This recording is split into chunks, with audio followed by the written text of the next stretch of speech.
Mednarodna skupina mladih filmskih ustvarjalcev se je skupaj zbrala in ustanovili ste nek poseben projekt Balkan križišča. Zakaj gre? Gre za projekt, ki je sestavljen iz 3 nivojev. Prvi rezultat projekta je 50-minutni dokumentarni film o svobodi gibanja, o tranziciji Balkana v evropski prostor, se pravi Evropsko unijo, o viznem sistemu, o mejah. Predvsem je naša težnja, da v bistvu predstavimo Balkan kot eno celoto, ki je nekako raznovrstna in posebna in drugačna od samega evropskega prostora. Gre za dokumentarni film potovanja z vlakom iz Slovenije čez celotno območje bivše Jugoslavije in tudi Turčijo in Bolgarijo. Prestopili bomo tudi mejo v Romuniji.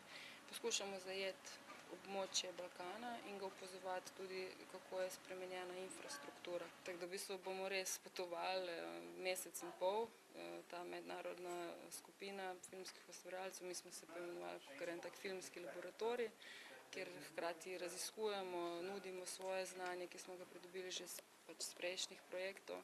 Tako da v bistvu je eden izmed rezultatov tudi tega projekta Balkanska križišča delavnice, video delavnice, ki so organizirane v Mariboru, v Bosni, v Srbiji in Makedoniji, kjer bomo mladim ali pa manj mladim ljudem, ki se želijo izražati, ponudili svoje znanje, kako ravnati za kamero, kako ravnati z montažnim programom, da jih spodbudimo h kreaciji svojega filma, svojega dokumentarnega filma na temo balkanskih križišč. Tretji rezultat projekta je pa mreža ljudi, mreža umetnikov.